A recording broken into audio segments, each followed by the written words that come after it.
Excelente dia a todos os nossos professores participantes, a todos da diretoria de ensino e outras diretorias de ensino também de todo o estado de São Paulo.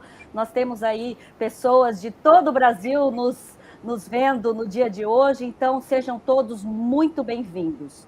Em nome da nossa dirigente regional de ensino, a senhora Mara Silvia Biotto, e de toda a diretoria de ensino da região Suzano, agradecemos a presença de todos, especialmente do nosso convidado especial, professor Dr. Igor Paim. Agradecimentos também à senhora Maria Meire Lúcio Matos, que é a diretora de ensino na DIREM, do Instituto Federal do Ceará, campus Maranguape.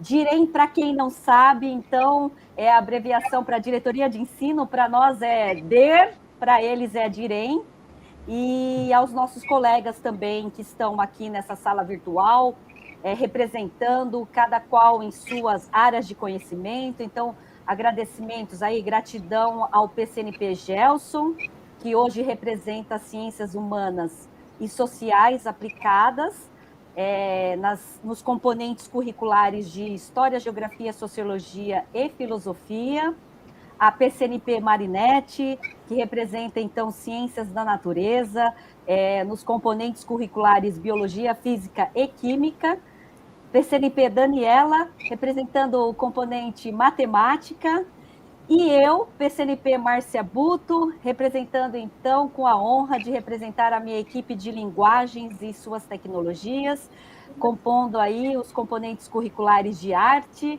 educação física, língua inglesa e língua portuguesa.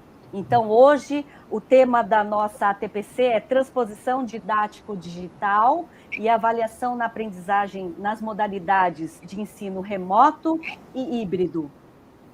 E eu gostaria de dizer que tenhamos aí uma aula maravilhosa, que eu tenho certeza que sairemos aí diferentes do que estamos agora iniciando. Então, passo a palavra nesse momento para a PCNP Marinete.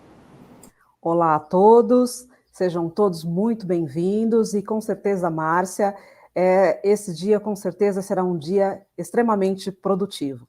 Eu tenho a honra de apresentar a todos vocês o nosso convidado mais do que especial, que é o professor doutor Igor de Moraes Paim. O professor doutor Igor tem doutorado em educação pela Unesp, é mestre em ensino de ciências e matemática pela Universidade Federal do Ceará, possui capacitação internacional no programa Teachers for the Future, na Universidade de Ciências Aplicadas de Tampere, possui capacitação no programa de Gestão da Inovação, especialização em Biotecnologia pela Universidade Stella Maris e também atua no Instituto Federal do Ceará, onde é líder do grupo de pesquisa em enriquecimento escolar e promoção cognitiva. E, atualmente, o professor também responde pela direção do Centro de Referência em Educação à Distância do Instituto Federal do Ceará. Então, educadores, como percebem, estamos muito, muito bem acompanhados. Professor, a palavra é sua. Muito bom dia a todos, a todas que estão nos assistindo. Meu agradecimento a Márcia Buto, em especial, mas toda a sua equipe por esse terno convite. Estar conversando com professores, professoras, é sempre um privilégio, porque eu os considero verdadeiros faróis, que iluminam caminhos, mostram possibilidades. Hoje a concepção de professor é muito além daquela concepção tradicional de meramente alguém que expõe conteúdos, que dá aulas, mas hoje se vê o professor como um criador de um ecossistema de aprendizagem, né? Então, a pessoa que cria ambientes e oportunidades para que a aprendizagem aconteça. E ser professor não é uma tarefa fácil, não é nada trivial. O mundo há 20, 30 anos já é diferente do mundo de hoje, né? Então, assim, os parâmetros que a gente deve estar utilizando, o nosso pensamento crítico, reflexivo e estratégico para apresentar os conteúdos, mas de uma maneira vívida e adaptativa a essa era digital, precisa ser revisitado. Então, eu vou beber nas fontes dos gigantes que nos precederam, Chevalier, Astolfi e outros, para trazer a temática da transposição didática, mas hoje, nesse ecossistema, nesse mundo digital, perceber que ela precisa ser feita também um ajuste, o que eu tenho chamado de transposição didático-digital. Porque os tempos e movimentos do ambiente, do ecossistema, né, de aprendizagem virtual são diferentes, são qualitativamente diferenciados, tá certo? Eu estou aqui, esse ambiente verde aqui atrás, esse chroma aqui, é porque eu estou dentro do estúdio do CREAD, do nosso Centro de Referência em Educação à Distância, tá? Mas só para que às vezes pode ter um estranhamento, e como a gente faz muitas gravações e usa muito o chroma aqui, eu até estou um pouquinho distante dele hoje.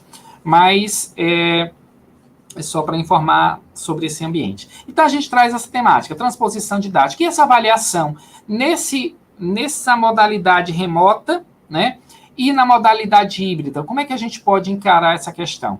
E aí, a gente traz à baila esse tema fulcral, esse tema central, que é a transposição didático-digital, e antes da gente entrar nesse tema, eu gosto de fazer menção, né, a esse momento que ainda atravessamos, e que foi um momento assim, extremamente desafiador, de 2020 até hoje, que é do ensino remoto, e muitas vezes o professor, diante de desafios que são complexos e plurais, se sente, às vezes, perdido ali, meio que um labirinto, né? Sem saber qual é a melhor metodologia, a melhor tecnologia, qual é o melhor momento. Então, assim, como eu disse, ser professor hoje não é nada trivial, porque existe uma polifonia, uma polissemia, né, de mensagens que atravessam os nossos estudantes. O ambiente virtual, ele, ao mesmo tempo que muito poderoso, ele também pode ser um grande distrator atencional, né, distrair as atenções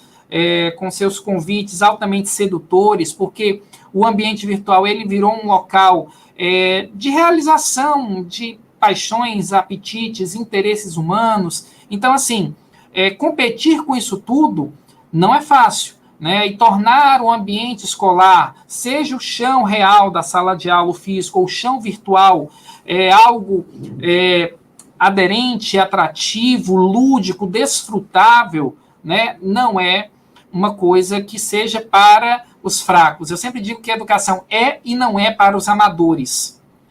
Ela não é para os amadores, os paraquedistas, os imberbes, os aventureiros, aqueles que, não vocacionados, chegam à educação e vivem dela, mas não se dedicam, não a abraçam com toda a paixão que ela merece, né? Ou então que passam pela educação e aqui não se dedicam.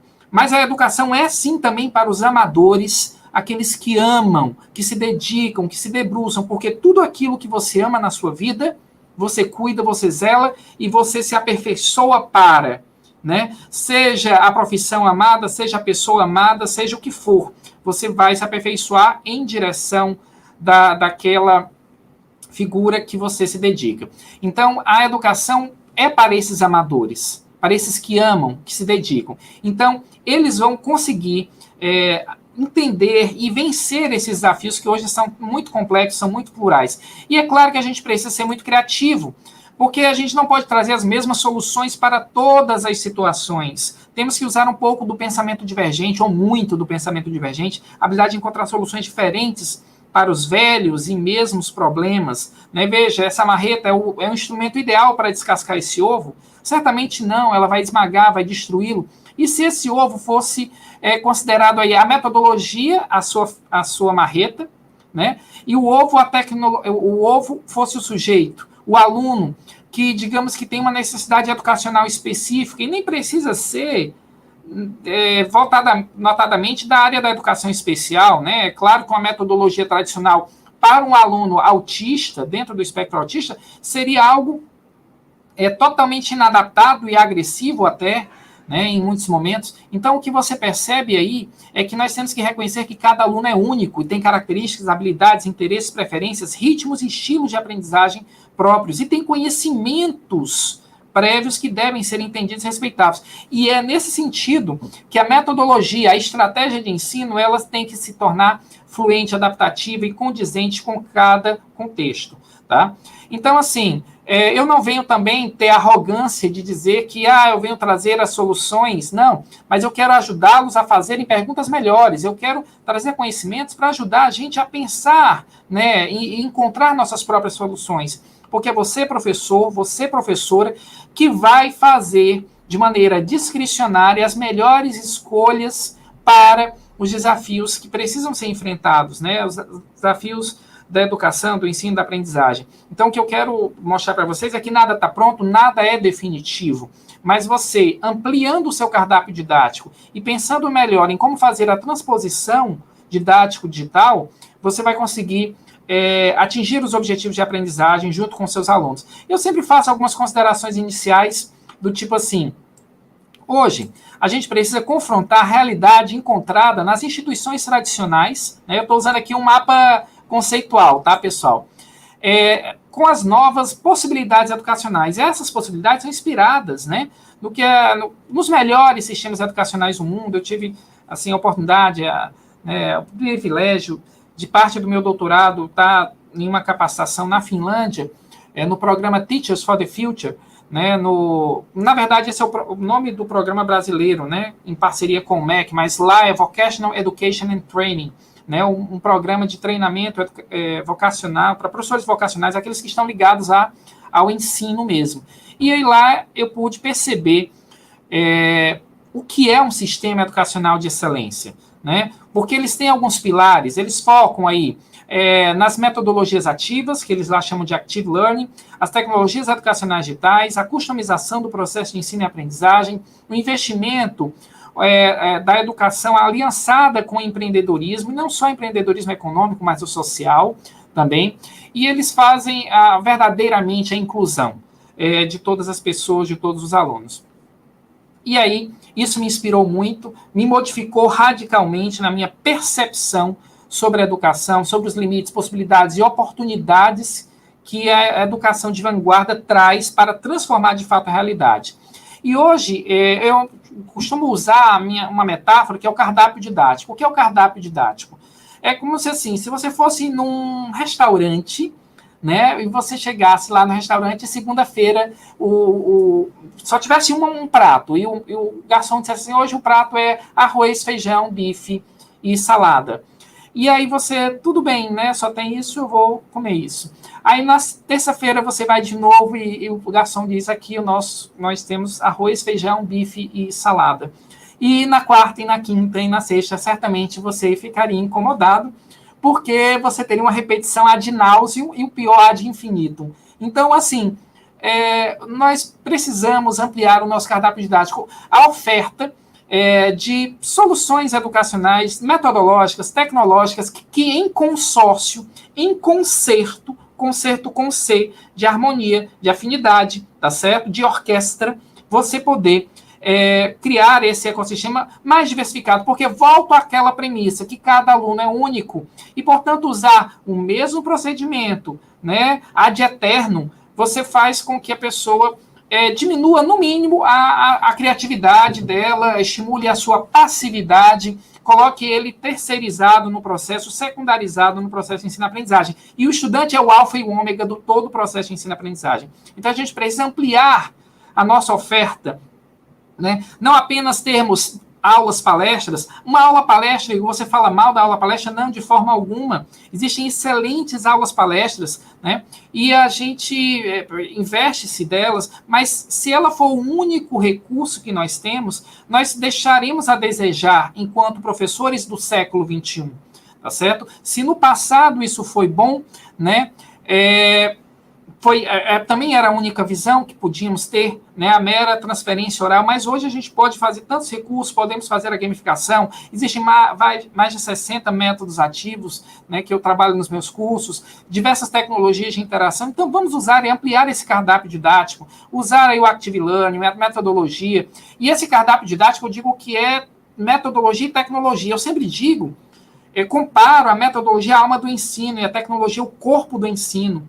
né? Se a metodologia é alma, e alma vem de ânima, aquilo que se move, aquilo que se agita, aquilo que dá movimento, e animal é porque para os gregos tinha ânima, tinha alma, ele se movimentava, já uma planta não se movimenta, né? Então os gregos tinham assim, olha, ele tem ânima, ele anda, ele tem motricidade, motor, né? Espírito. Então quer dizer, é por isso que eu digo que o método é o que dá a motricidade, e a tecnologia é o corpo, o receptáculo, o invólucro desse espírito. O corpo precisa da alma e a alma precisa do corpo. Um corpo sem alma não vale nada e uma alma sem corpo não pode se expressar no mundo. Então, eu preciso dos dois. Eu preciso do movimento que o método traz, né?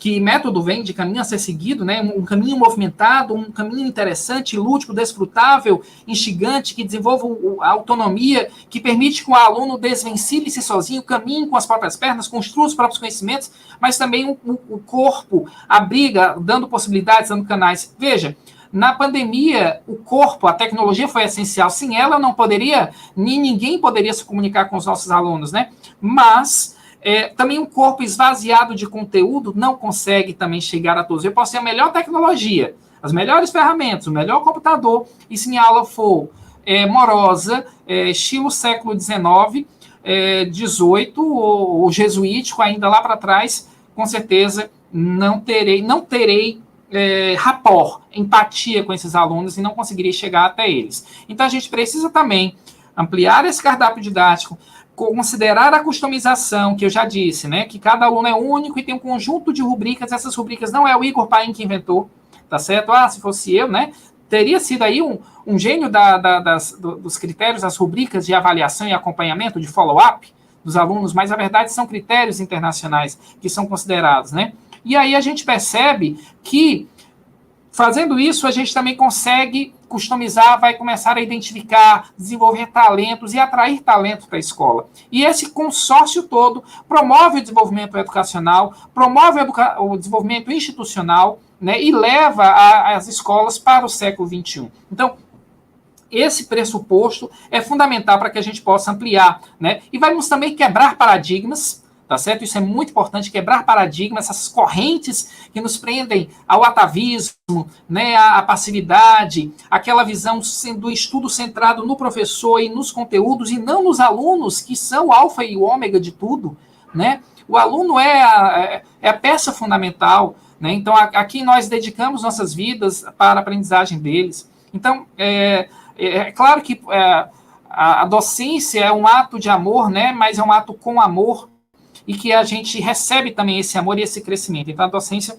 ela gera, é o motor do desenvolvimento societário. Essa pandemia, nós sabemos, né? Não vou ficar perdendo tempo com a negatividade, mas a pandemia, ela gera crises, trouxe muitas dores, perdas, dificuldades, de toda a ordem monta. Não precisamos nem mais falar disso, caminhando aí para 600 mil mortos, que tragédia, né? Que holocausto. Mas o que eu vejo também é que a pandemia trouxe uma crise de crescimento. Para o bem ou para o mal, nossa percepção sobre as tecnologias, sobre as metodologias aumentou, né? E podemos perceber que tudo que estava lá já existia antes da pandemia, mas não estava de pronto uso, mas não estava dentro do nosso radar, ou dentro das nossas percepções, como algo que poderia ser implementado. Era sempre discricionário, era opção da opção da opção, dízima periódica, e depois se tornou algo central, e eu precisei dessas tecnologias, e precisei mudar. Então, precisei aprender, e certamente isso me trouxe um crescimento de conhecimentos. E aquela professora que eu boto aqui essa imagem, uma professora antes da pandemia, essa em preto e branco, ela tinha uma percepção da sua aula, da sua didática, das metodologias, a sua transposição de conteúdos, sim, com certeza, e eficiente, né, dentro de cada contexto, né, os limites, possibilidades que cada um tem. Mas depois da pandemia, essa mesma professor, né, precisou ser tutor, né, à distância, precisou ser administrador AVA, precisou ser conteudista, precisou ser designer educacional, precisou ser videomaker, videoprodutor, e a mente dessa professora se expandiu, desse professor se expandiu, e está iluminado hoje com, assim, as possibilidades que são geradas. Então, o que é que você tem aí? Você tem um novo mundo em que nós não somos mais os mesmos, né, pelo menos a nossa percepção e o conhecimento que nós precisamos desenvolver, mesmo que de maneira compulsória, isso nos tornou pessoas que caminhamos por todas essas áreas. É o que foi o professor EAD, né? O professor remoto. Apesar de que a educação à distância não é a mesma coisa que ensino remoto. O ensino remoto é uma modalidade de educação para países em crises sanitárias, em guerras e tal, em que você precisa sintetizar, simplificar, né, as metodologias, simplificar conteúdos, e para fazer a entrega daquele conteúdo, fazer a conexão com aquele aluno, né? Por exemplo, gera o assoberbamento de tarefas para o mesmo professor. Foi agora que a gente vivenciou a imagem daquela professora fazendo várias atividades, tudo ao mesmo tempo. Mas a EAD não, a EAD já existe mais de 100 anos no Brasil, ela tem um planejamento, tem uma figura do designer, do conteudista, tem uma equipe multidisciplinar que trabalha, né, e eu estou falando isso assim, a gente está dentro aqui de um centro de referência, então existe todo um planejamento, um preparo, uma acurácia em torno dos objetos e objetivos educacionais que nós temos, tá certo? E estamos aí em novos tempos, novos movimentos, novas necessidades, e aqui entra as novas transposições didáticas. E aí eu chamo a atenção para um binômio, criatividade e força de vontade, que eu boto a força de vontade assim, poderia ser resiliência, né, nossa capacidade de enfrentamento, mas a gente tem que encontrar novas soluções. Como diz Ken Robinson no livro Elemento-Chave, né, o pensamento divergente é a capacidade de encontrar soluções diferentes para os velhos e mesmos problemas, né, ou ainda para novos problemas, e claro, mas a criatividade é o pensamento divergente útil, né? Aquele que é aplicável, aquele que resolve, que às vezes eu tenho várias soluções, mas elas não funcionam bem. Foi divergente? Foi, mas não foi criativo, segundo a definição de Ken Robinson, um grande psicólogo cognitivista, né, já falecido, mas que ajudou muito aqui a entendermos mais sobre essa faculdade superior da mente, a criatividade. E aí eu começo a falar da transposição, Chevallard como um grande, né, acho que o maior, que eu posso dizer assim, teórico, desde 91, ele cunhou o termo transposição didática. Então, o que eu estou trazendo aqui é uma espécie de adaptação, tá certo? Mas, assim, os louros da inventividade, da genialidade, se deve a Chevallard. E aí, o que ele dizia? Que é a transição do conhecimento considerado como útil, do ponto de vista social, em um conhecimento como algo que possa ser ensinado e aprendido. Então, Ives coloca nesse sentido que eu tenho que pegar o conhecimento científico, adaptá-lo, fazer os ajustes, tá certo? Para algo que possa ser ensinado, para algo que possa ser compreendido, que possa ser assimilado e aplicado nos contextos reais de vida. Então, o conhecimento científico precisa dessa tradução, ou melhor, dessa transposição, dessa transformação de um saber científico em algo que é ensinável. E isso é uma habilidade intrínseca nossa, docente. A habilidade do professor de fazer dentro da sua audiência, dentro da justa medida, com seus exemplos, suas metáforas, suas construções, seus fluxogramas, seus mapas mentais conceituais, né? Ele fazer essa tradução do conhecimento científico. Mas é claro que o saber, né, quando você o lê, que você o acessa, né, nas fontes de conhecimento, ele precisa, segundo esse grande teórico, passar por uma desestruturação, né, separá-lo do contexto que o originou, dividi-lo em partes e depois reestruturá-lo, tá? Em uma nova conformação, não que o desnature, ele não se desnatura, mas ele se reconfigura de um formato mais acessível, mais palatável. Então, se eu, por exemplo, fosse ensinar para as criançadas, né, para os adolescentes, sobre a segunda lei de Newton, segundo os rascunhos do próprio Newton, segundo os fundamentos, os princípios que ele tirou, teria muito mais dificuldade, eu não teria condição de apresentar aquele conteúdo de uma maneira, né, que seja adaptativa, customizada àquela minha audiência, né, do primeiro, do segundo ano, do ensino médio, enfim. Então, isso para qualquer segmento, para qualquer série, eu preciso pegar aquele conteúdo, desconstruí-lo, né, separá-lo e depois reestruturá-lo numa sequência, tá, que seja aderente, adaptativa à minha audiência. E aí eu preciso, né, como considerar algumas regras.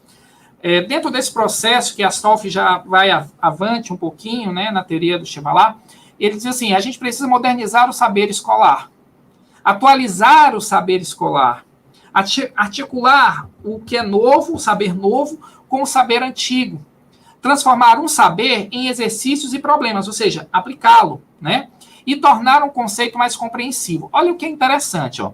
A atualização é a condição sine qua non, porque a ciência avança, né? Então, por exemplo, eu comecei a dar aula de biologia, havia uma classificação de fungos, hoje não é a mesma, tá? Então, eu preciso atualizar, mas modernizar não é exatamente atualizar, modernizar é deixar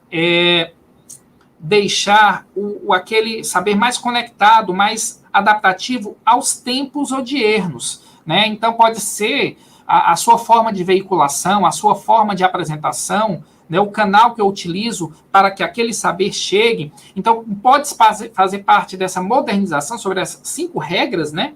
A gamificação, por exemplo, pegar uma plataforma como Classcraft, tá? Que é uma plataforma gratuita, tem também as partes pagas, mas tudo que eu recomendo tem sempre uma parte grande gratuita.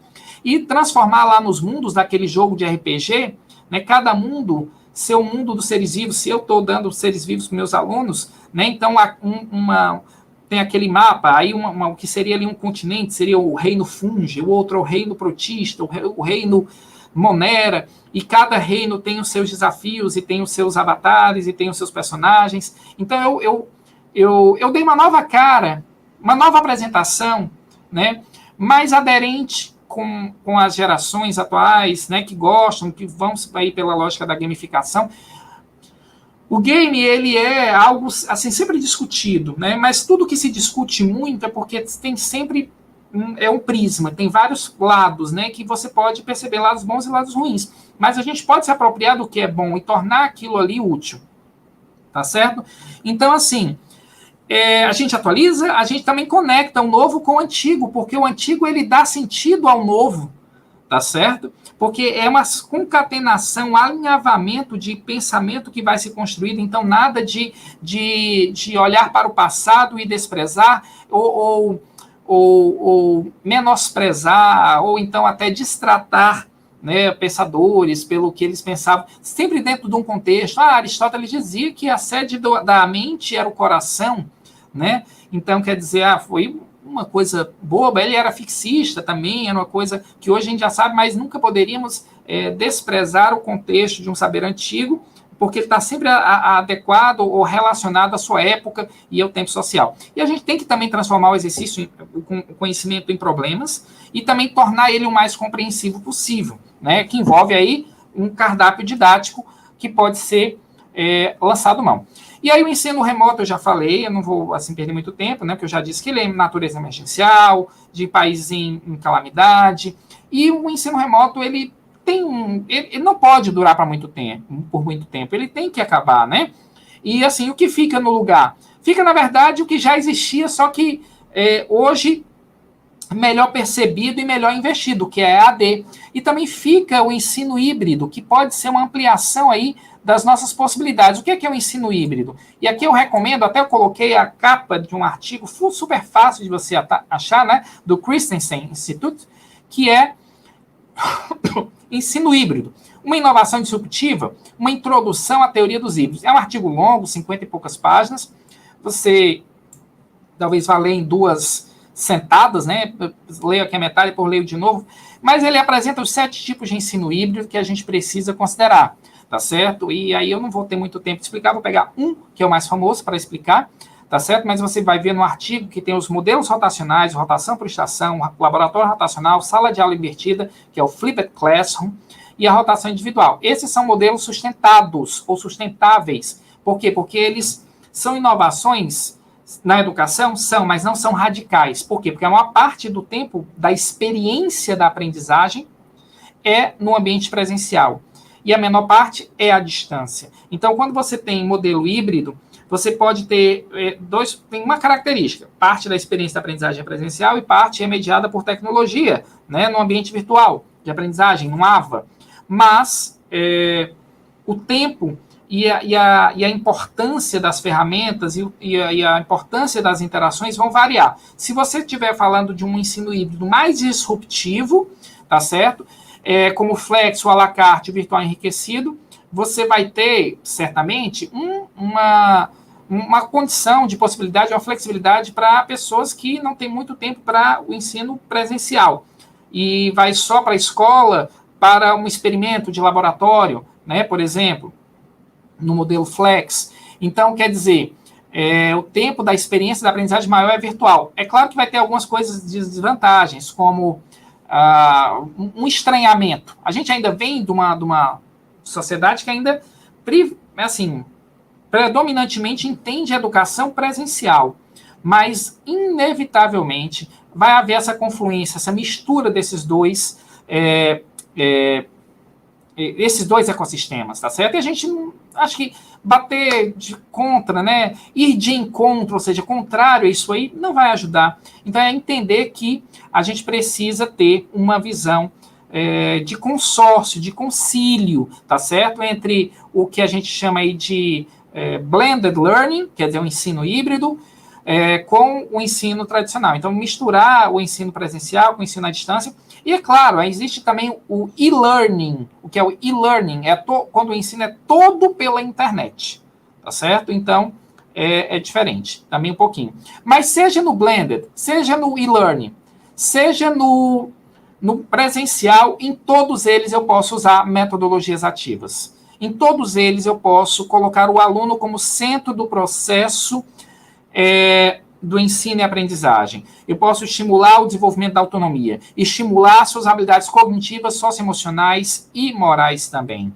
E quando eu falo essas habilidades, você pode lembrar lá das competências da BNCC, o que é um bom referencial, né? A BNCC, apesar das críticas no seu processo de construção, eu acho um documento, né? Eu considero um documento muito bom, né? Tem poucas coisas que eu mudaria ali, mas é um documento que eu considero bastante relevante, se implementado corretamente, né? Que aí é outra história. Mas por quê? Porque ele é amparado no que a gente chama de 6 Cs, que eu vi lá na Finlândia como 6 grandes referenciais da educação do século XXI, né? O que eles chamam lá de 21st Century Skills for Education, né? Habilidades necessárias para o século XXI. Lá eles chamam mais skills, lá eles chamam mais de habilidades, a gente aqui chama mais de competência, porque no Brasil a gente criou assim algumas conceituações próprias, né? A competência é como se fosse um guarda-chuva de habilidades. Vou dar um exemplo bobo, mas que o pessoal não vai esquecer. Por exemplo, um jogador de futebol competente, né? E ele tem um conjunto de saberes executórios, de saber fazer. Ele tem a habilidade de cabecear bem, de driblar bem, de bater bem um escanteio, de bater bem um pênalti, tá certo? Ele tem várias habilidades que fazem ele um jogador competente. Então, assim, dentro aí das nossas competências, né? A BNCC, ela considera as 10 competências e coloca competências que lá fora, por isso que eu digo que a gente bebeu aqui, né, o governo aqui, sei lá, o MEC, bebeu das fontes dos 6 Cs, que são o quê? Criticidade, criatividade, comunicabilidade, colaboratividade, cidadania e caráter. O caráter é o desenvolvimento do juízo e da competência moral. Mas desenvolver o pensamento crítico, a criatividade, a comunicação, que lá na BNCC vai quebrar em argumentação, tá certo? Então, o que eu estou dizendo assim, que é na BNCC, você vai estar comunicado aqui. E por que eu estou falando isso? Por que eu estou falando de competências? Porque os melhores sistemas referenciais do mundo estão focados numa aprendizagem baseada no desenvolvimento de competências. E para eu desenvolver essas competências, eu preciso usar as metodologias ativas, tá certo? E aí, por exemplo, aqui a gente tem aqui um esquema, tá certo, da sala de aula invertida, do ensino híbrido, e que você coloca, né, habilidades cognitivas e também socioemocionais nesse mesmo, tá certo? Então, por exemplo, voltando aqui à lógica do ensino híbrido. O ensino híbrido tem parte da aprendizagem à distância e parte presencial. Mas o mais famoso de todos os ensinos híbridos, e eu acho que ele é famoso porque ele é o mais aderente, é o sala de aula invertida. Lá fora, Flipped Classroom. Como é que diz? O professor está aqui preparando seus conteúdos antes da aula, tá certo? Preparando seus conteúdos antes da aula. É uma videoaula, um texto, mas digamos que ele pegou uma videoaula e usando uma ferramenta chamada Edpuzzle, certo? Vídeos integrados com questão, que é uma ferramenta que pode pagar, mas você pode usar gratuitamente, ou só uso gratuito na conta de professor, né? Você diz que é professor e faz uma confirmação lá, dá certo. Você tem acesso ao recurso de quê? Eu faço minha gravação da minha videoaula e insiro exercícios no meio dessa videoaula, certo? Então, em 3 minutos e 33 aparece uma pergunta que o aluno só continua vendo o vídeo se responder a pergunta. Então, eu vou saber que horas o aluno viu o vídeo, se ele viu o vídeo todo, se ele respondeu as perguntas corretamente ou não. E aí, o que é que acontece? Eu disponibilizo essa videoaula no sistema de sala de aula invertida antes do encontro presencial. O aluno acessa o conteúdo aqui embaixo, no fluxo do tempo aqui embaixo, ele responde as questões, aí você vai saber, 73% assistiu o vídeo, e de 73%, né, lá, 64% acertou a questão 1, 92% acertou a questão 2. Aí o professor recebe essas respostas antes do encontro presencial, avalia as respostas, e aí ele planeja para que quando ele chegar na sala, ele possa esclarecer as dúvidas, né, daquela primeira aula, que eu considero sempre uma pré-aula. Tá? Essa aula que é para o aquecimento, que é para o diagnóstico, uma avaliação diagnóstica que a gente faz. Então, por exemplo, no ensino híbrido, eu recomendo 3 avaliações, uma antes, uma durante, uma depois, tá certo? E fragmentadas, como assim? Em vez de superestimar o valor de uma prova, fragmente a avaliação de uma maneira mais distribuída e também com um foco formativo que envolva aí a questão da dedicação do aluno, da sua motivação, e não apenas o aspecto somativo. Então, essas avaliações que eu boto lá um vídeo meu de 20 minutos, 15 a 20 minutos, nunca mais do que isso, certo? Aí o aluno acessa lá, ele responde as questões. Quando eu chego na aula síncrona, que ainda não cheguei, né? Porque vai ser minha aula presencial, né? Quando voltar às aulas presenciais, hoje a minha aula síncrona é como se fosse minha aula presencial, né? Mas o aluno já viu uma pré-aula minha, uma aula de aquecimento, em que eu introduzi o conteúdo. Se eu vou falar de fotossíntese, eu falei só do geral da fotossíntese lá. Mas agora, aqui eu vou chegar e vou entrar com mais detalhes da fase do claro, da fase do escuro, né? E das suas subetapas, né? Fotofosforilação cíclica, acíclica, planta C3, C4, plantas CAN, as coisinhas da biologia. Eu sou professor de biologia, eu estou dando esses exemplos mais nesse sentido. Então, eu vou aprofundar. Mas eu vou pegar meu ambiente síncrono e também eu posso usar metodologias ativas. Posso fazer um Fishman, um Learning Café, um 6 chapéus, uma aprendizagem baseada em problemas, tá certo? Em paixão, uma aprendizagem baseada em times. Posso usar um simulador interativo, pegando lá vídeos interativos dos simuladores do FET Colorado, que é gratuito. Posso usar uma instrução por pares. Posso fazer tanta coisa, tá certo? E que, assim, claro que no ambiente presencial, a gente está mais acostumado e tem até mais desenvoltura, mas no ambiente virtual a gente pode fazer adaptação, tá? Depois que passa a ser em aula presencial, tá certo? O aluno eu posso entrar com mais uma complementação dos exercícios, tá certo? Mais umas 4, 5 perguntas, e eles completam as suas atividades. Aqui no ambiente presencial, eu também estimulo atividades que sejam colaborativas, tá certo? Aprendizagem colaborativa, por quê? Com métodos, como método POI, métodos que permitam a interação. E eu peço também para fazerem peer assessment, avaliação por pares, que o aluno, dá a nota para si mesmo e dá a nota para cada um dos seus colegas, tá certo? Então, aí você vai desenvolvendo também outras habilidades. Antes da aula, como só estou dando conteúdo e quiz, com vídeo integrado com questão, olha aqui embaixo, aqui nas habilidades cognitivas, aqui embaixo. Eu só posso esperar que o aluno, respondendo quiz, questionário, ele só vai recordar e compreender o conteúdo. Mas quando ele chega na aula presencial ou na aula síncrona à distância, que eu estou adaptando aqui a sala de aula invertida para o remoto, né? Hoje. Mas no próximo ano já não vai ser assim, vai ser presencial mesmo. Mas vai continuar com o conteúdo virtual também. Porque ele já produzi e já está lá, e eu vou utilizar, eu vou usar o Moodle? Vou, claro que eu vou. Né? Então, vou deixar lá e vai servir sempre para ser o aquecimento para aquele mesmo encontro presencial, que otimiza muito mais. O aluno já chega com aquele prelúdio, aquele exórdio, aquela introdução ao conteúdo. Mas aqui no encontro presencial, ele vai aplicar, analisar, avaliar e criar. Ou seja, vou subir os níveis cognitivos usando a taxonomia de Bloom. Então, eu consigo qualificar mais a experiência, a qualidade da experiência da aprendizagem. Tá certo? Por quê? Porque os alunos vão interagir. É muito mais interessante, né, quando o aluno interage, ele tem muito mais capacidade de se envolver. E como o Francisco Mora coloca, né, um grande neurocientista, o cérebro precisa se emocionar para aprender. O cérebro que se emociona é o cérebro que está envolvido. A emoção é a nossa captura, quando a gente é capturado por algo, por alguém, por alguma coisa. Então, e o conteúdo pode te capturar, né? Ele pode te envolver de tal forma que agora você, como cativo dessa matéria, você se envolve com ela, você se deslumbra, você desfruta, né? E eu brinco, né? Eu criei aí nos meus artigos uma brincadeira que é o pedagômetro, o medidor da qualidade pedagógica de uma prática educativa. Se existisse um instrumento virtual que medisse a qualidade da minha prática educativa, não sei que formato esse instrumento teria, mas ele poderia ser chamado de pedagômetro, esse medidor. E esse pedagômetro usaria que variáveis para medir a qualidade da minha aula? Quanto eu contextualizei, problematizei, interdisciplinarizei os conteúdos? Quanto ali estimula minha criatividade, minha criticidade, minha comunicabilidade, minha colaboratividade, minha cidadania, meu caráter?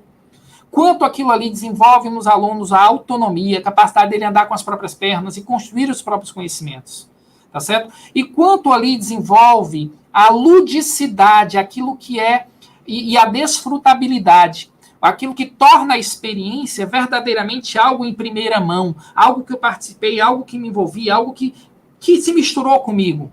Quando a gente consegue fazer isso, você tem um aluno verdadeiramente encantado. E a gente tem que ter esse senso de propósito ético superior.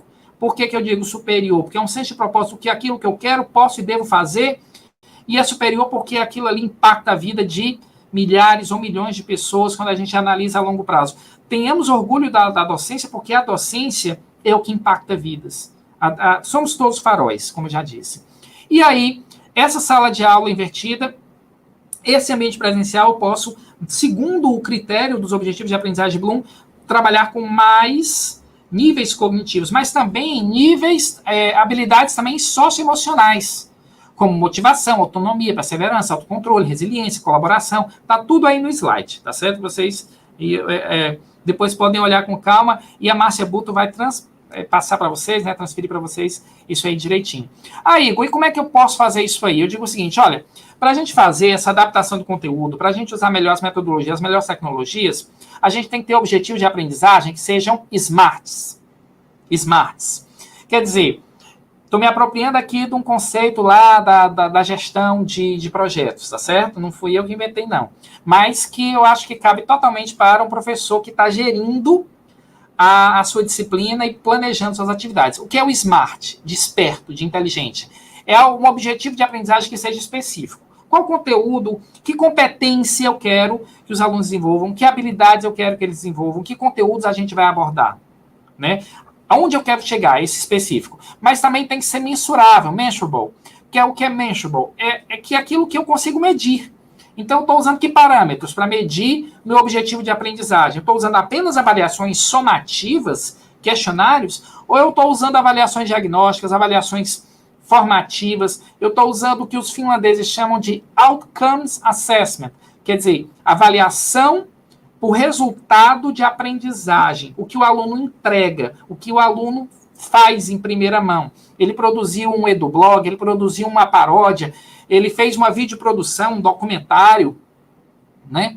Ele fez uma videoaula, né? Então, assim,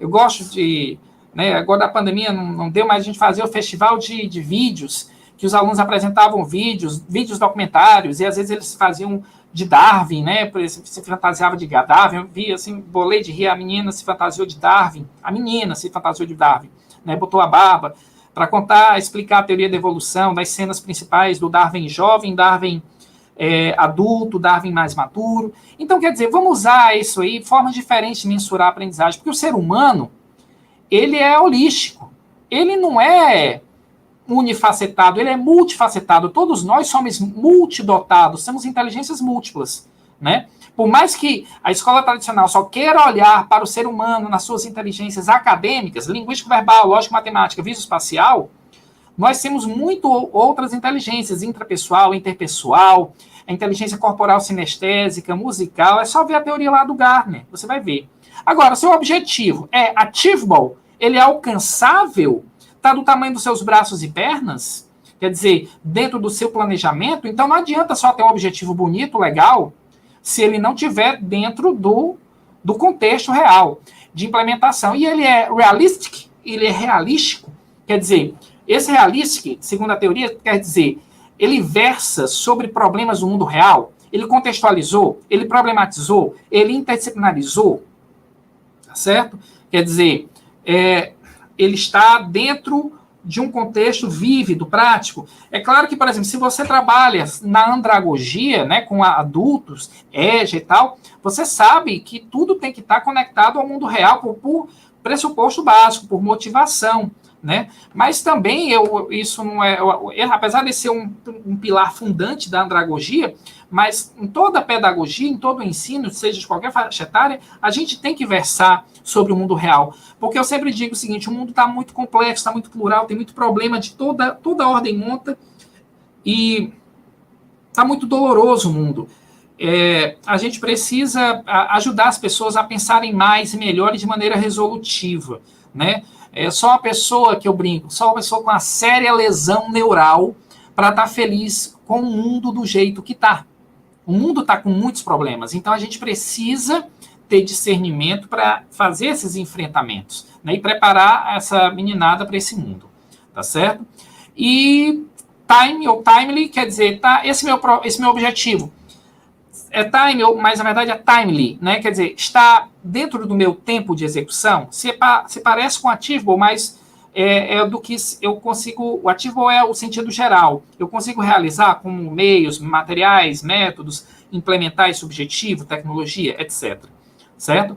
E aí, e ainda para deixar ainda mais o nosso pensamento melhor ainda, em termos de melhorar as nossas avaliações, melhorar as nossas transposições, melhorar as metodologias, as tecnologias que a gente embarca na sala de aula, eu quero mostrar um método antigo, olha, batido, sabe? Mas assim, que a gente sabe que a gente não pode esquecer. O why, what, who, where, when, how much, os 5 Ws, 2 Hs. Por que eu quero usar? Aí você vai pensar, por que eu quero trabalhar com esse conteúdo? Por que eu quero trabalhar com essa competência? Por que eu quero usar esse método? Por que eu quero usar essa tecnologia? Esse why é multidimensional, tá certo? Aí você diz assim, certo, mas what? O que eu vou querer trabalhar? Quais os métodos? Quais as tecnologias? Quais as competências? Tá certo? O what às vezes vem antes do why, né? Porque o what é ticar. O que eu quero, assim, usar, o que tá na mesa. E o why vai me fundamentar, vai me justificar. Ah, Igor, você quer desenvolver mais nessa turma a colaboratividade, por quê?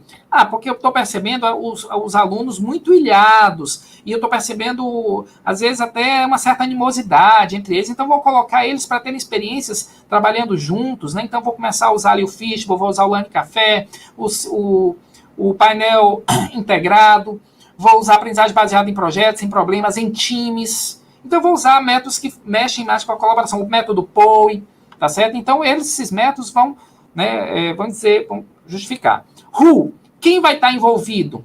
Quem vai estar envolvido? Aí, o envolvimento, pessoal, são, é claro, os atores óbvios, professores e alunos. Mas, às vezes, você tem, no aprendizagem baseada em projetos, os stakeholders externos, as pessoas que estão fora do projeto, alguém que o aluno precisa entrevistar, um zoológico que ele precisa ir, o parque botânico que ele precisa ir, o museu que ele precisa ir, tudo isso que está fora, agentes de fora, né, são parte desses atores, tá certo? Que você precisa mapear também. Where? Onde vai acontecer a aprendizagem? Parte dela, onde vai ser no ambiente presencial, onde vai ser no ambiente virtual, né? Esse onde é fundamental aí. Tá certo? Mapear, para poder melhor organizar seu plano de ensino, de aula, de curso. When? Quando vai acontecer? Né? Então, a sua programação é fundamental. Tá certo? How? Como vai acontecer isso? Quais os passos que eu preciso implementar? Né? Então, assim, Igor, eu quero usar aprendizagem baseada em problemas. Show de bola, ótima escolha. É um método padrão ouro. Mas você sabe que ele tem 7 etapas, não sabe? E você sabe que essas etapas otimizam a eficácia e a eficiência, e, portanto, a efetividade do método. A eficácia é atingir o objetivo, a eficiência é a parcimônia de recursos, tempo, né, dinheiro, etc. E efetividade é a combinação da eficácia com eficiência. Então, você conhece o método mesmo para poder acontecer, fazer ele funcionar? E o how much? Quanto isso vai te custar? E quanto isso vai custar aos alunos? Tá certo? Porque isso é importante saber. Olha, o professor hoje ele tem que ser um cara, e a professora, né, são pessoas que têm que ser, assim, bem estratégicos, porque a gente está sempre devendo ao tempo, e a gente está sempre competindo com outros agentes, assim, mais sedutores, né? Por exemplo, olha, esse é o grande distrator, às vezes esse é o inimigo número 1 da sala de aula, o celular.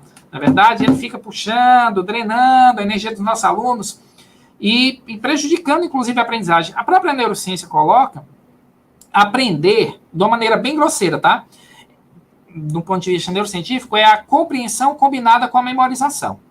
Então, eu só posso dizer que eu aprendi quando eu tive o meu momento do ahá, que é o momento em que o cérebro, ahá, entendi a equação, ahá, entendi a explicação, tá certo? É quando se forma um esquema mental fechado, se fosse um fluxograma, né?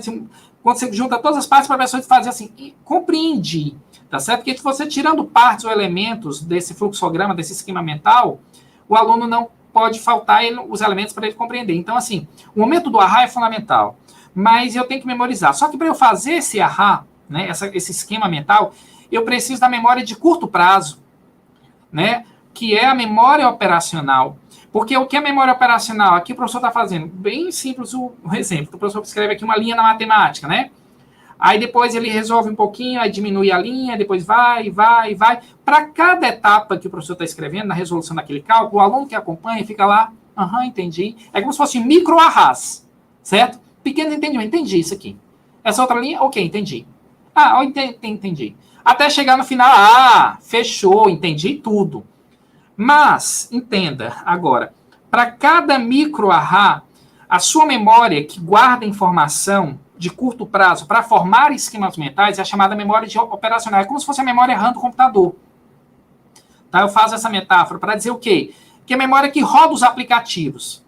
Né? Existe o Winchester, o HD ou o SSD hoje, né, que é a memória de longo prazo, aquela que fica lá os arquivos estáveis. Existe a memória que faz o computador ou o aplicativo rodar, funcionar, enfim. Eu estou mexendo aqui no PowerPoint, eu quero voltar aqui a algumas alterações e tal. Aquela memória ali RAM que a gente usa para operar o sistema. Só que o nosso cérebro também tem uma memória RAM, e ele também vai usar isso para ele poder montar os esquemas mentais. Mas, eis é a questão. Efeito Google Effect, que é o quê? É um encurtamento da memória de curto prazo. Depois dê uma lida sobre isso, quem não conhecer, vale a pena. Porque a gente está com a memória tão drenada, tá, que o aluno está assistindo a aula, mas é como se fosse assim, essa é metáfora. 13% está no Facebook, 17% está no Instagram, não sei o que, tantos por cento, ele está lembrando que vai falar com a menina ali, não sei o que. Depois... E quanto é que está olhando para o professor na tela mesmo? Né? Olhando lá para a lousa, ou então para a tela, ele está com 13%, 15%, porque ele está com a atenção dividida, e, consequentemente, ele vai ter um prejuízo, ele não está íntegro naquilo ali.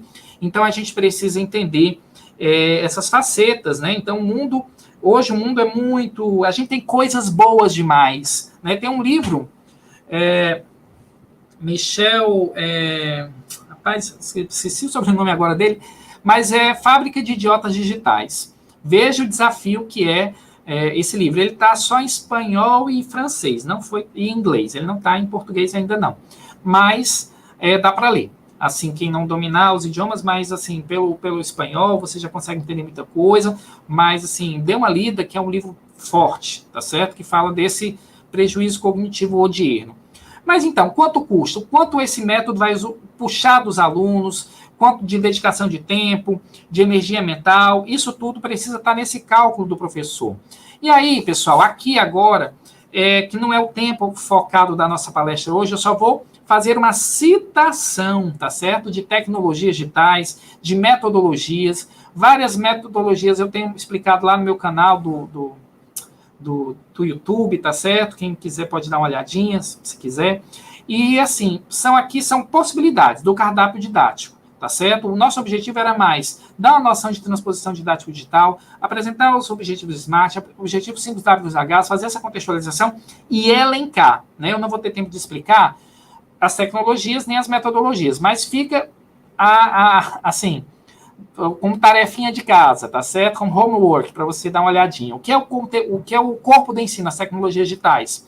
Se você vai trabalhar com metodologias como aprendizagem baseada em projetos, em problemas, você precisa ter uma ferramenta que gerencie projetos e equipes de projetos à distância. Trello e Runit são ideais. Se você quer trabalhar com enquetes, com opiniões, com perguntas e com escalas, e tudo isso integrado no PowerPoint, certo? Como enquetes interativas, em que o aluno responde pelo celular e a resposta aparece na hora, tá certo? E tem várias e várias, é o Power Everywhere. E eu posso ir lá no site ou mesmo no próprio suplementos do PowerPoint e baixar, e ele se integra à minha aba do PowerPoint, tá certo? E você começa a usar o Power Everywhere para fazer essa captação de enquetes. Quer fazer provas à distância e algumas gamificadas? Socrative, muito bom.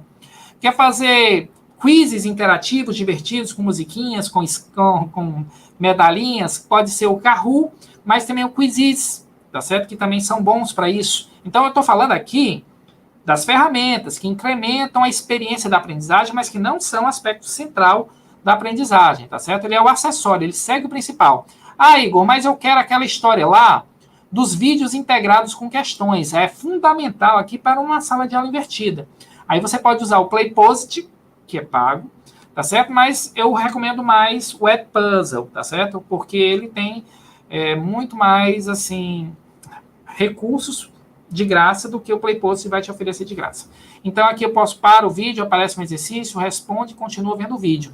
Nota de áudio, nota de texto, pequenas edições do vídeo, pequenos cortes, tudo de graça lá. Certo? Agora eu tenho um tutorial um pouco cansativo, quase de 1 hora, mas eu explico tudo do Edpuzzle lá no meu canal. Eu quero fazer mapa mental, mapa conceitual, quero fazer esquemas, fluxogramas, Visage, Coggle, MindMap, MindMaster, só o que tem aí à disposição, tá bom? Eu quero usar simuladores interativos para química, física, biologia, matemática e ciências da Terra, né? FET Colorado, né? Muitos simuladores, fantástico, né? Aqui eu aumento a vazão, diminuo a vazão, esse imã roda mais ou menos, que ele está preso a um timão, induz induz um campo eletromagnético e induz uma corrente que acende a lâmpada, aumentando a espira, o número de espira, a dimensão da espira, né? Você vai conseguir afetar vários fatores aí. Então, tudo que é simulador interativo é quando eu consigo mexer. E aqui é ótimo para várias aulas. E eu posso também integrar alguns com o PowerPoint. Eu quero fazer o Padlet, eu quero fazer brainstormings, eu quero fazer brainwriting, né? Eu quero fazer uma discussão à distância. O Padlet é excelente para isso, tá certo? E o Padlet está integrado com o Google Classroom, tá? Quem quiser integrar. ThingLink, coisas ligadas. Eu posso pegar uma tela, né, uma foto boa de uma célula animal, vegetal, com as várias organelas, e botar lá para cada uma tag, um marcador, que quando o aluno passar o dedo ou passar o mouse, né, no celular, vai aparecer uma caixa de texto, uma pergunta, tá certo? E aí você vai ter uma imagem interativa, que aí vai ter, aqui é o complexo de Golgi, faz síntese, pacotamento e secreção de substâncias, blá, blá, blá, e a pessoa vai vendo na mesma imagem tudo integrado, tá bom? Fábrica de aplicativos, para você fazer aplicativos de maneira intuitiva, sem saber programar, tá certo? Fica a propaganda, no caso, né? Mas você gera um aplicativo web. WebNode, Wix, né? Para fazer edublogs, né? Como eu fazia agora com meus alunos também. E é isso, você tem uma diversidade de ferramentas, muitas e muitas e muitas. Aqui é só mais para a gente dar uma noção. Eu vou fazer uma videoprodução, minha videoaula. Eu tenho que ter critérios, uma chamada, uma vinheta, uma introdução, um desenvolvimento, uma conclusão. Hoje tem vídeo de fazer lama no YouTube, né? Explicando de como fazer videoprodução, uma roteirização. Tudo isso é importante quando a gente está olhando para um mundo digital em que as videoaulas ocuparam um lugar de centralidade. E aqui eu só vou citar algumas metodologias ativas que eu chamo de alma do ensino, é o Active Learning, né? Então, você vai ter aí a técnica dos 6 chapéus, eu tenho um vídeo que eu explico isso, trabalha com 6 frequências de pensamento, excelente método. É um dos métodos de ouro, um dos que eu mais gosto. É pensamento crítico, o emocional, o factual, o positivo, o facilitador, tá certo? E o criativo. Então, você tem tipos de pensamento diferentes. Brainstorming, brainwriting, técnicas para geração de ideias originais. O brainwriting é chamado 635.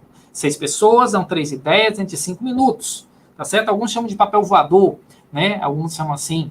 Mas o brainwriting, a tempestade de ideias, tem o clássico, tem o customizado, tem vários tipos aí. O método do it, a técnica do it, do fazer, cada um define the problem, definir o problema, open your mind, que abra sua mente, aí usa a técnica de criatividade, identify the solution, identificar a solução, e transformar a realidade, como eu vou implementar. Então, são métodos que às vezes tem pequenos métodos dentro deles. 5W2H, já falei hoje, né? Learning Café e Fishbowl são para discussões, né? Eu tenho um vídeo que eu explico ele, então tá no meu canal. Painel integrado também é método para debater temas em 2 momentos, tá certo? Muito bacana. Mapa mental, mapa conceitual. Eu estou até com um vídeo aqui, só ainda não lancei no canal do YouTube, mas vou lançar, explicando os 2 mapas. Fantástica técnica de visualização. Método POI, previsão, observação e explicação. Também eu tenho um vídeo que fala sobre isso, que é um método australiano para o ensino de ciências. Está lá no livro The Content of Science. Só que tem poucas traduções, mas o livro explica bem direitinho, se você quiser ler na fonte, tá bom? E aí você tem outros métodos, como digital storytelling, né? Eu também estou com um vídeo para lançar sobre ele, já está montado, só falta fazer as decupagens. Aprendizagem baseada em problemas, em testes, em projetos, né? São métodos que podem ser usados. O problema, eu tenho um vídeo bem longo, né? Um pouquinho cansativo, mas ele explica bastante. Sala de aula invertida, que a gente falou hoje, WebQuest, Web Gincana, debate de dilemas morais, eu tenho um vídeo que fala sobre isso, para desenvolver o juízo e a competência moral dos nossos estudantes, é muito importante. Confúcio já dizia, quando a gente fala muito de uma coisa é porque ela está em falta, né? A gente vai falar muito de ética hoje é porque justamente está em falta. E aqui também, só para citar, num artigo de Mohan, você encontra várias formas de trabalhar com vídeos, né? O vídeo sendo usado como sensibilização, como ilustração, como simulação, como conteúdo de ensino, e várias formas de analisar um vídeo, tá certo? Uma análise concentrada, uma análise funcional, como eu disse, não era tema de hoje, só para dizer que existem esses métodos, tá? Análise em conjunto, análise globalizante, tá bom? Análise das linguagens, e são todas uma diversidade de possibilidades. Igor, e para fechar, tá certo? A gente tem aqui também um método, e aí eu gosto muito dele como um auxiliar, e até tem um artigo que eu explico sobre isso. Project Model Canvas, o gerenciador de projetos Canvas, da técnica do Finóquio, tá certo? Que ele usou para gerenciar projetos, outros, mas a gente pode se apropriar para usar para a educação, e eu uso esse método para apoiar, para orientar, para facilitar a aprendizagem baseada em projetos, né? A pessoa justifica o projeto, diz o objetivo SMART, os benefícios, o produto, o que é requisito que ele vai precisar, quem de fora vai atuar, as premissas, ou seja, de onde ele parte, os riscos que ele encontra no projeto, são muitas coisas. A equipe, grupo de entregas, vale a pena estudar, conhecer, né? O tempo passa rápido quando a gente se diverte, né? Mas só lembrando o seguinte, quer fazer uma avaliação de qualidade? Sempre usa a taxonomia de Bloom, tá bom? Porque isso é muito importante nesse sentido. E aqui, eu vou terminando a minha fala e vou abrindo aqui para as perguntas, que eu sei que tem algumas perguntinhas aqui para a gente conversar. Vamos ver aqui.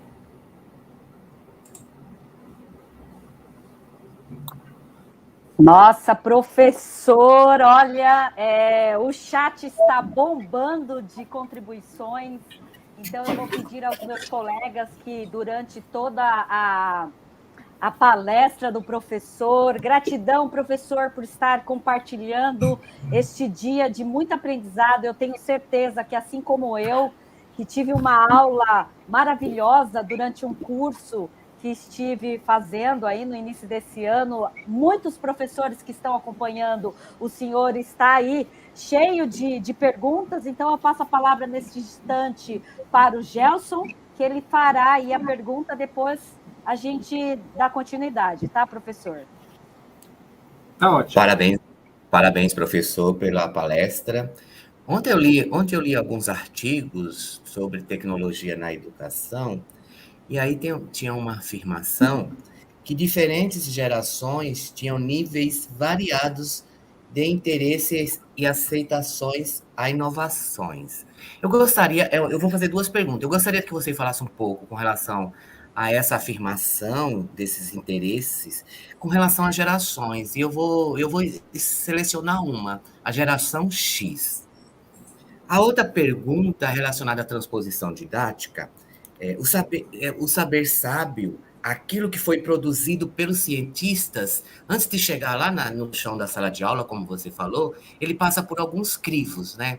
Que são das academias, das universidades, do mercado, até chegar nesse saber ensinado, que é aquele que ocorre na ação, lá na gestão da sala de aula, na sala de aula. Então, a minha pergunta é, quais são os problemas, os principais problemas que dificultam que essa transposição didática aconteça na escola, que esse protagonismo do professor não ocorra lá na escola? Bom, então eu vou começar dessa segunda, que é mais difícil, mas é o seguinte, a transposição didática, ela tem vários desafios, alguns desafios de ordem, que eu vou dizer assim, de ordem pessoal mesmo do professor, e alguns, às vezes, de ordem institucional e, às vezes, até dos conteúdos. Por que eu estou dizendo isso? Porque alguns livros que nos chegam, né, já vêm com esse saber ensinado, né, esse saber transposto em cima de um saber sábio, que faz com que aquele conteúdo se torne menos o que poderia ser para diferentes contextos ou realidades. Então, a formatação demais, eu acho, das nossas fontes de saber, que já trazem uma certa uma transposição, porque o escritor já fez isso também, ele já fez uma adaptação daquele saber ensinável, mas quando o professor que está na sala de aula seguia eminentemente aquilo como uma coisa já transposta, já definida e já perfeita, e a palavra perfeito é ruim porque ela quer dizer feito por completo, aquilo que não mais se modifica. Então você entra num risco ético de limitar as possibilidades. Então a escola já foi acusada muitas vezes por matar a criatividade das crianças, porque ela formata muito as coisas. Então ela faz uma transposição extremamente envelopada. E por isso que é importante, e aí, dentro das regras, né, do Chevalier, que ele fala, Chevalier, que ele diz o seguinte, você precisa desconstruir e depois reconstruir. Porque se você simplesmente pega aquilo ali formatado e aplica diretamente, você abre mão de algo que é totalmente discricionário seu e essencial seu, que é o seu saber experiencial, o seu saber acadêmico, sendo utilizado para o contexto real de aprendizagem com aquela sua audiência específica. Então, eu não posso pegar um mesmo livro que foi desenhado para o ensino médio, e quando eu levo ele para uma turma de EJA, ele não funciona bem, é como uma roupa que fica apertada ou folgada demais, ela não se encaixa adequadamente. Então, esse é um desafio que é um desafio grande, e até às vezes é cultural, as pessoas superestimam o que está lá escrito nos livros. Então, eu digo isso. E também, claro, que tem um saber aí de ordem pessoal, às vezes, essa transposição, o professor vive tão assoberbado de trabalho, de conteúdos, e tão tragado nessa roda viva, que ele, às vezes, por mesmo facilidade, ele pega a coisa pronta. Então, ele, digamos assim, não vou usar a palavra preguiça para o professor, mas é mais conveniente, mais cômodo pegar. Então, ele, às vezes, se desvia, né? Ou então faz o que não é com ele e pega justamente para ele não fazer essa adaptação própria, autêntica. Então, eu acho que cada professor é uma mente brilhante em sala de aula e que precisa brilhar todo o seu conteúdo, toda a sua luz. E ela não pode, assim, simplesmente seguir o que a gente chama de fast school, né? Essa confraria de padrões e de entendimento, de formações aligeiradas. Eu sou do movimento do slow school, né? Quer dizer, a formação mais lenta, aquela que medita sobre o assunto, que retoma, que revisa e que não diz o seguinte, aqui está acabado, e eu vou pegar aquilo ali que está pronto a implementar. Né? Não abra mão dessa sua cátedra, porque é essencial, é o que lhe dá vida de professor, o que faz a gente se sentir vivo enquanto professor, é poder botar o dedo no conteúdo e discutir, e argumentar, e reconstruir, e rediscutir, e readaptar para os nossos contextos. Então, eu acho que tem aspectos de ordem pessoal, de institucional, de mercado, né? Michael Apple trabalhou muito isso, né, na educação e poder, ele fala daquele currículo oculto, daquele currículo formatado, e a gente precisa ficar sempre atento do que foi transposto para a gente não chegar e simplesmente aceitar e sair aplicando. E quanto à primeira pergunta sobre adaptação, sobre as gerações mais aderentes, a geração X, que foi aí a geração X, acho que cortou alguma coisa, assim, a gente vai do Baby Boomer, X, Y, Z, né, e hoje a gente fala de Alpha, né, depois as pessoas que nasceram mais recentemente, nos últimos 5 anos. Mas o fato é, todas essas gerações, elas têm uma característica. Elas vão cada vez mais tendo um processo de descrença nas instituições formais, tá certo? Um progressivo descrença ou desprestígio, né? Enquanto lá um baby boomer, a faculdade era uma coisa, né, assim, quase sacrossanta, inquestionável, irrefutável, né, absoluta, já chega a geração X, que aí não sei se foi por causa de Malcolm X, ou foi por causa dos filhos dos baby boomers, né, que depois pós-guerra, e que já veio uma geração que já estava lá com um sentimento de desconfiança do poder público, do Estado, né? Então era mais centrada em si mesmo, né? Centrada no eu, já ainda via assim com muito respeito as instituições de ensino, mas e tinha ainda uma noção de carreira assim por muito tempo ou quase para toda a vida. Para o baby boom era para toda a vida, mas o X ele tem muito mais liberdades, ele teve muito mais mimos, né? Que o baby boomer que sofreu muito mais não queria que seus filhos, né, passassem por tantas dificuldades. Então, eles teve mais privilégio, teve mais voz, teve mais escolha, viu os primeiros videogames, porque a geração X é de 1980, né, até 80, 81 em diante a gente considera já Y. Então, assim, esse pessoal que está ali de 65 até 80, que é o X, né, eles tiveram aí mais liberdades. E o que é que você vai ter de Y, que é o de Millennium para frente, né? Uma progressiva dedicação e desfrute das tecnologias e até captura da subjetividade pelas tecnologias. Então, Y, Z, Alpha já nasceu no mundo com tecnologia e já se torna também independentes em relação a elas, mas se tornam muito mais fluentes, fazendo coisas, né, sendo multitarefas, né, mas com menos preocupações relacionadas ao meio ambiente, né, com menos preocupações, com mais egoístas, porque foi uma geração que essa geração de Y para frente, teve mais prazeres, assim, mais escolhas, e o sentimento de descrença, desconfiança, e às vezes de desautorização sobre o Estado, né, Estado Nacional, sobre a figura do pai, os pais nas 3 dimensões, né, o pai Deus, o pai Estado, e o pai família, né? Ele foi, na psicanálise, disse assim, foi a humilhação do pai, porque agora as pessoas não têm mais essa noção tanta de sei lá, de algo que é intocável. Então, são gerações que tiveram mais liberdades e mais envoltura com as tecnologias e são mais corajosas, assim, para usar, para experimentar e tal. Mas o que é que eles estão sofrendo mais, né? Hoje, que é um problema também para a educação. Quando a gente dá liberdade demais para o sujeito, como diz o Bauman, você tem 2 situações, segurança e liberdade. Toda vez que você caminha para uma, se afasta da outra. Se eu caminhar demais para segurança, controles excessivos, eu deixo liberdade. Também, se eu vou demais para liberdade, eu perco segurança. Então, é difícil lidar com essas 2 variáveis, mas que são as variáveis hoje do odierno. E aí, são gerações que sofrem mais com o que a gente chama de desbussolamento existencial.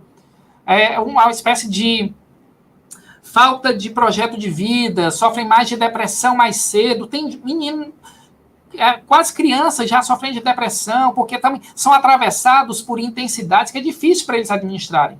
Né? Uma criança hoje, menina de 14, 15 anos, se preocupa muito mais com a aparência do que a avó dela se preocuparia. Né? Então, assim, a gente é atravessado por intensidades difíceis, e essa sociedade é uma sociedade de risco, mundialmente, como o Ulrich Beck coloca. E a gente acumulou riscos de toda ordem, né? Risco social, ambiental, político, da internet, econômico, ético, e assim vai. Então, assim, de X para frente, o negócio começou a mudar, certo?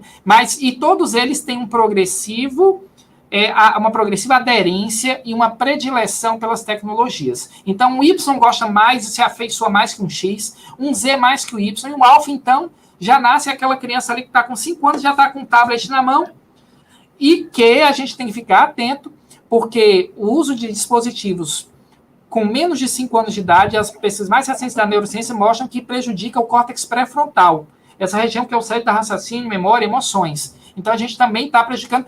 E o próprio efeito Flynn, do efeito Flynn, né, que é o QI começou a baixar de novo nos últimos 3 anos. O QI vinha aumentando há 40 anos, 0,3 pontos por ano, 3 pontos por década, segundo o pesquisador James Robert Flynn, e acompanhando o QI médio em 16 países. O Brasil não estava nessa avaliação, mas agora voltou a baixar. E isso porque, assim, o cálculo matemático já vem pronto, tem muita facilidade, eu não preciso fazer um esforço mental tão grande, tá certo? Então, isso são sinais de alerta que a gente tem que ver, e que está naquele livro que eu disse, Fábrica de Idiotas Digitais. Obrigado, professor. Então, eu passo a palavra agora para a PCNP Dani, que ela tem, eu até, inclusive, professor, coloquei aqui na tela, a Dani vai fazer essa pergunta, tá? Dividida em 2 partes. Professor, muito obrigada. Nós estamos aqui todos lisonjeados com esses temas, com sua formação, com sua contribuição riquíssima. Como você diz, né? Quando a gente se emociona, quando a gente faz o que a gente ama, né? Isso nos aproxima, né? Do ensinar, da aprendizagem. E eu me sinto assim hoje, e pelas interações, eu acredito que os nossos colegas, nossos professores também, todos super felizes aqui, agradecendo. Então, agora, nesse momento, eu vou trazer uma contribuição da professora Joaína, que pergunta assim: professor Igor, fale de sua experiência em relação à metodologia da aula invertida. Tenho colegas... Opa, volta um pouquinho, Márcia. Tenho colegas que já têm tentado, e parcela dos estudantes não estuda antecipadamente o conteúdo da aula enviada. O senhor tem utilizado alguma estratégia para minimizar essa dificuldade? Perfeito. Pergunta prática. Eu gosto dessas perguntas que são as práticas. Veja o seguinte, os tempos e movimentos do ensino presencial são diferentes do ensino remoto, são diferentes da EAD e são diferentes do ensino híbrido, certo? Cada um é qualitativamente diferenciado. E o que a gente precisa saber com isso? Se eu quiser fazer um Ctrl+C, Ctrl+V, do que eu fazia presencial, do que eu faço à distância, não vai funcionar bem. É como a roupa que foi para a praia usar para ir para uma festa de gala. Não é porque comparando as roupas, mas é porque são diferentes contextos. Então, a gente tem que ver cada situação. A sala de aula invertida, como todo o processo do ensino híbrido, ela, ao mesmo tempo que empodera o estudante, dá liberdade a ele quanto à administração das suas atividades, porque segue o princípio do self-direct learning, aprendizagem autodirigida, né? Mas também sofre muito das evasões, o famoso dropout, a fuga da escola, e também da menor aderência dos jovens com relação a cumprir as tarefas. O que acontece? A gente deve evitar, e aí é por isso que eu digo, quando eu botei ali o fluxo da sala de aula invertida, eu disse que o conteúdo que o professor devia ter que entregar para os alunos ser uma videoaula dele, cortada, formatada, curtinha, 15 minutos, no máximo 20, tá certo? Que é um aquecimento, que é um preparatório, tá certo? E que é mais autêntico, porque assim, eu já até percebi, eu peguei assim, por questão de falta de tempo, eu já tinha uma aula gravada, e botei aquela aula gravada para 3 turmas, só que era genérica. A aderência é menor do que quando eu estou falando com a própria turma. Tá certo? E aí digo assim, pessoal, primeiro ano B aqui, nossa aula gravada, não sei o quê, tal. Aí a pessoa, é claro que tem a questão do tempo e tudo, nossas limitações, mas quanto mais customizado uma coisa mais personalizado, quanto mais, assim, objetivo também, porque, olha, veja, a nossa paciência varia muito de acordo com o ambiente e com a fonte. Se eu estou num ambiente presencial, eu até tenho mais paciência se o professor falar, não sei o quê, tal, mas vai assistir um vídeo. Veja hoje, você pega um vídeo, parece que a gente tem já uma mentalidade. Eu pego um vídeo no YouTube, eu vejo 1 hora, vixe, Maria, não vou ver não. Né? Muito tempo. Mas se você pega assim, um vídeo mais curtinho, e ele tem algumas frases de efeito, né? Assim, os cortes, por isso que é importante roteirizar. Então, como é que eu melhoro isso? Eu faço o seguinte, eu crio um sistema de apoio. Eu pego meu vídeo, faço mais curto, boto perguntas que não afastem, ou seja, de nível fácil a médio, em cima do que eu acabei de dizer, e perguntas em que eu já explico. Por exemplo, eu faço assim, eu explico alguma coisa, apresento uma questão e para o vídeo. Aí o aluno vai responder. Depois que ele responde, eu digo, olha, se você respondeu isso aqui, tal, aí eu já vou comentando e tentando trazer um pouco mais de familiaridade ao que é semelhante a uma sala de aula presencial. E não abuso do tempo do aluno, não. Eu não vou fazer um vídeo que eu fico demorando e tal. Eu faço ele roteirizado, focado, para aproveitar mais o tempo. E eu cobro dos alunos também. Eu digo, olha, pessoal, só 67% assistiu. O próprio Edpuzzle, eu posso mandar mensagem para as pessoas, né? E aí, com isso, os alunos vão perceber, epa, o professor está ligado. Não é mais como aqueles vídeos que joga, né? Porque veja o seguinte, é quase que o mesmo princípio. Quando o professor passa um vídeo numa sala, que é a aula enrolação, né? Que às vezes assim, o cara... Quem já não passou por uma aula dessa de vídeo enrolação? O professor chega, não quer dar aula, bota um vídeo lá 2 horas, fica lá atrás, ou corrigindo prova, porque o prova está lotado de coisa para fazer, e deixa o vídeo truando. E aí o aluno conversa, não sei o que tal. Foi um pacto de mediocridade ali estabelecido, tácito, silencioso, porque, para todos os efeitos, tinha um conteúdo rolando. Né? Se o aluno não assistiu, o problema dele, mas estava lá. E depois, quando ele termina o vídeo, ele nem comenta nada, às vezes.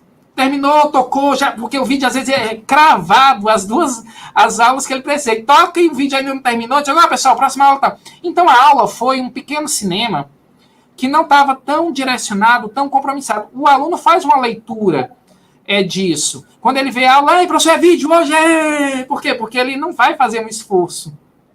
Tá certo? Vai ficar um negócio lá. Então a gente tem que fazer, tudo tem que ser intencional, tudo tem que ter objetivo smart. Então eu boto minha videoaula e digo, pessoal, fiz aí, deu um trabalho danado. Ai de quem não vê, hein? Eu fico cobrando lá no WhatsApp, já assistiram? Não sei o que e tal. Então eu vou cobrando também, eu vou pedindo os feedbacks. No vídeo integrado com questão, no Edpuzzle, quando o aluno erra, eu digo, que pena, não é essa questão. Mas veja o comentário na sequência. Eu dou os feedbacks. Por quê? Porque essa geração adora feedback instantâneo. Né? Veja, na nossa época, o professor fez a prova hoje, de manhã. Aí tu se encontra com o professor à tarde na escola. O professor corrigiu? Quer dizer, o professor, coitado, nem almoçou, nem respirou direito, os alunos já estão querendo a resposta. Né? Corrigiu a prova? Aí diz assim, não, meu filho, eu estou vivendo, respirando ainda, resistindo, né? Não estou vivo só para isso, não. Mas quando a gente puder dar quanto mais feedback, melhora a experiência. Por isso que eu digo, a aprendizagem tem que ser vista como uma experiência de vida. Uma experiência. O que é que aconteceu? Quanto eu me emocionei? Quanto eu desfrutei? O que é que aquilo me modificou?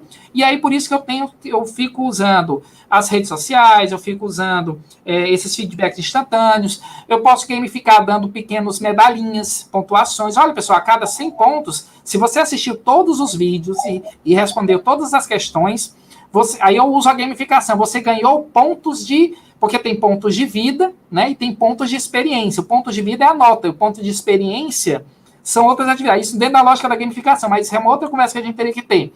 Aí eu uso também isso para incrementar. Então, assim, não precisa o professor ficar assustado, Igor, eu não vou saber fazer essas coisas.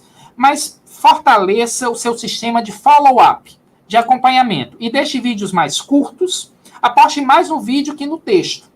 Pode botar um texto? Pode, mas você sabe que essa geração lê menos.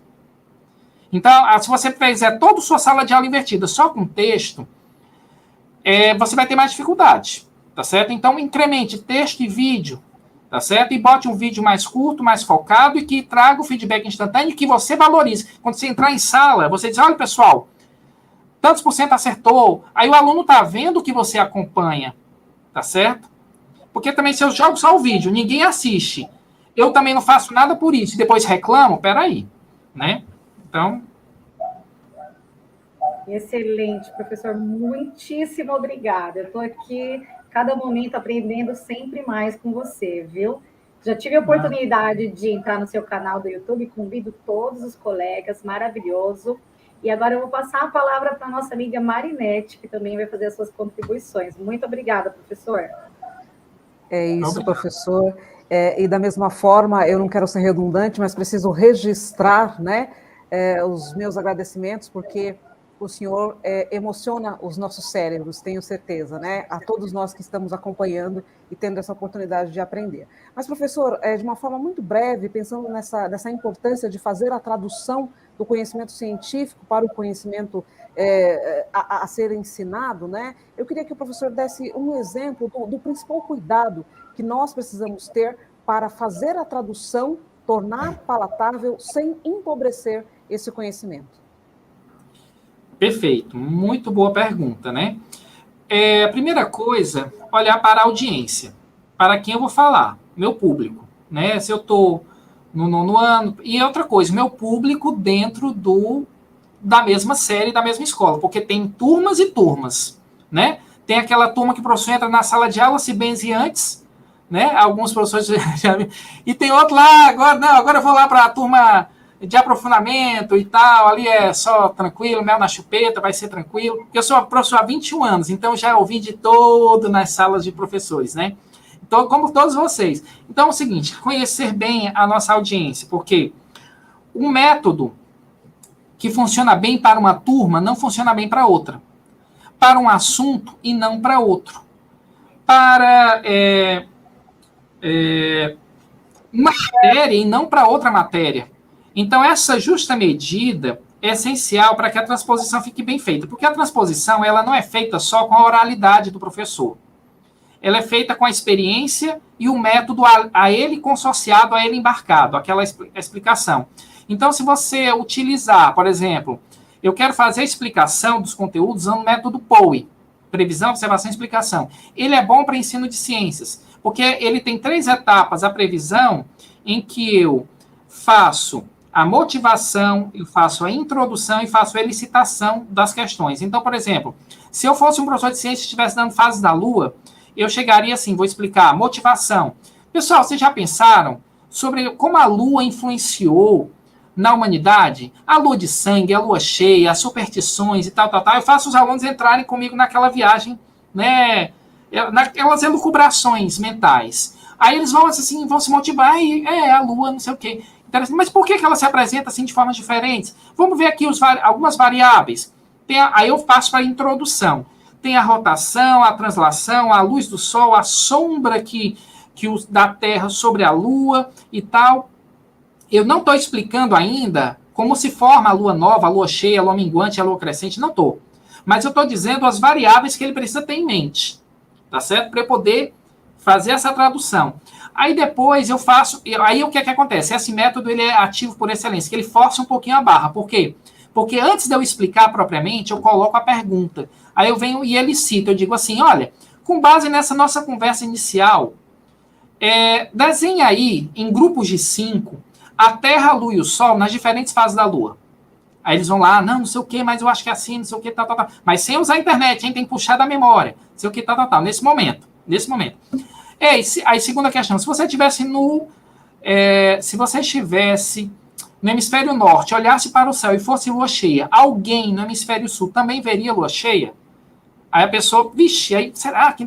Aí eu deixo ali aquele tempo, eu faço umas 3, 4 perguntinhas dessas. Depois disso, o que é que eu faço? Eu meto da observação, que é a observação. Eu apresento um experimento, apresento um vídeo, apresento uma fonte de saber, um texto, em que o aluno vai se apropriar nos grupos de 5, mas tem que ser bem formatado para caber naquele assunto ali.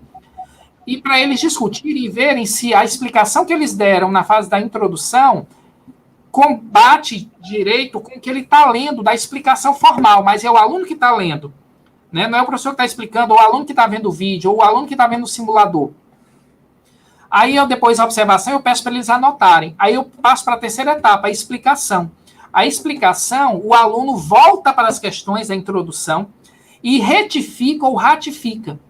Ele vai reformar ou ele vai confirmar. Ah, é verdade que a Terra e a Luz só ficam nessas posições, tal.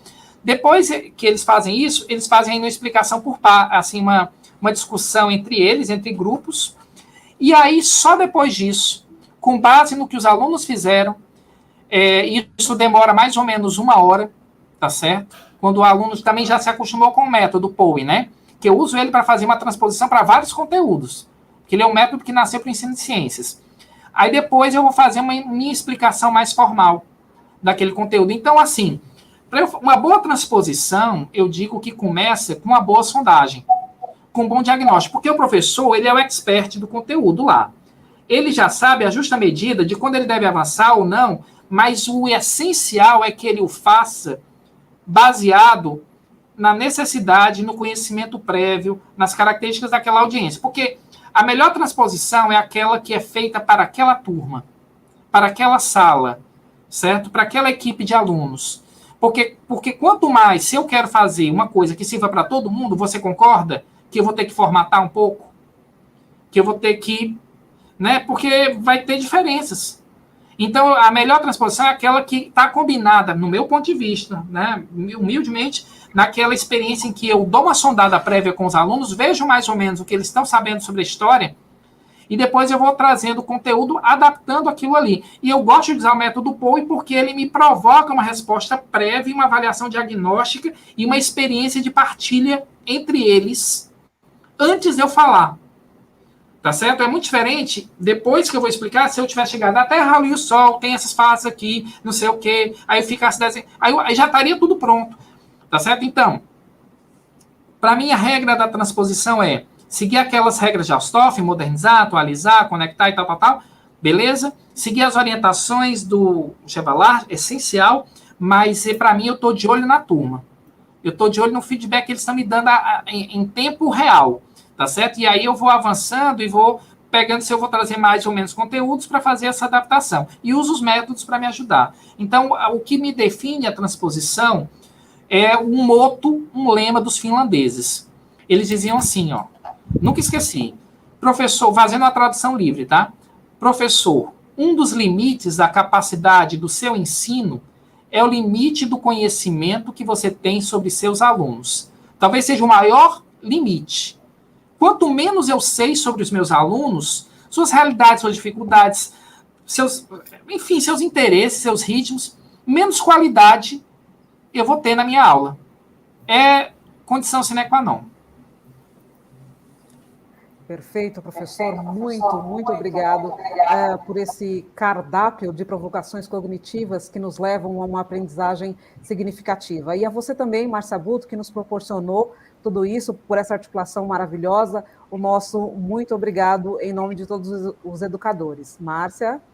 Professor, eu sei que todos os professores já deram o seu tempo, mas a gente tem que aproveitar o máximo possível desse professor. Deixei aqui na descrição do vídeo o canal do professor, os contatos sociais, das redes sociais do professor. Gente, esse professor é magnífico.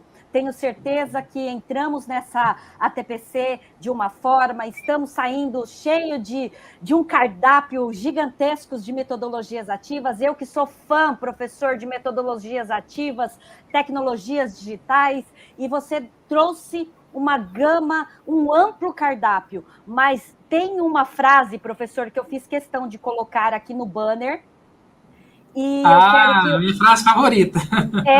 Professor, eu gostaria de passar a palavra para o senhor agora e finalizar. Eu sei que deu o nosso tempo, mas esta frase eu acho que tem que ser o recheio desse bolo que foi construído, e agradeço aqui imensamente aos meus colegas Gelson, Marinete, Dani, por estar aqui compartilhando esse palco virtual maravilhoso e especialmente ao professor e a toda a diretoria de ensino. Gratidão, professor. Então, eu passo a palavra nesse instante para o professor finalizar, então, essa palavra com esta frase, professor.